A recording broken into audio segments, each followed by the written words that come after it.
प्रशांत कोरटकरच्या अटकेवर शिक्कामोर्तब झालाय। प्रशांतच्या अटकेची सरकारी वकिलांनी माहिती दिली आहे। प्रशांतच्या वकिलांकडून अटकपूर्व जामीन अर्ज मागे घेण्यात आलाय।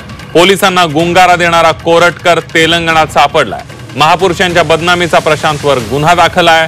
प्रशांत कोरटकरवर महापुरुषांच्या बदनामीचा कोल्हापुरात गुन्हा दाखल करण्यात आलेला आहे आणि त्याच प्रकरणामध्ये त्याला अटक झाली आहे।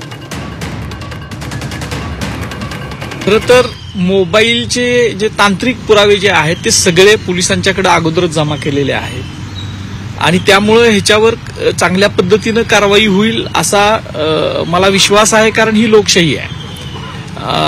पण जे काही मंडळी त्यांना सपोर्ट करत होती अशा मंडळींचा तो शोध आता घेतला पाहिजे। तो कुठं राहिला महिनाभर, त्याच्या संपर्कात कोण होतं, त्याला का सपोर्ट करत होती, त्यानं काय काय हालचाली केल्या, या सगळ्या गोष्टी या जनतेसमोर आल्या पाहिजेत असं मला वाटतं। मुख्यमंत्र्यांनी प्रशांत कोरटकरला अभय दिल्यामुळे हा 1 महिन्यापेक्षा जास्त काळ जामिनाच्या प्रयत्नात राहिला, पळून गेला महाराष्ट्रातून। पोलीस त्याला 24 तासात पकडू शकले असते,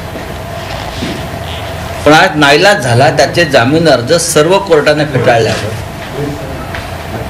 त्याला अटक करावी लागली किंवा तो सरेंडर झाला।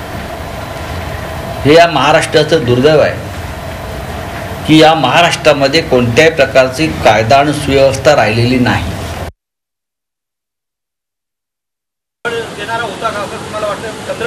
मी माझा रोष आणि माझी शंका ही नागपूर पोलिसांमधल्या काही अधिकाऱ्यांवर आहे, कारण त्या अधिकाऱ्यांचे त्याच्याशी आर्थिक नाही, मला नाव माहिती नाहीत, पण मी पत्र देऊन त्याची सखोल तपास व्हावा, त्याला जामीन मिळू नये। उद्या या भामट्याला जर सत्र न्यायालयाने कोर्टाने जामीन दिला हा तर मोकाट होणार।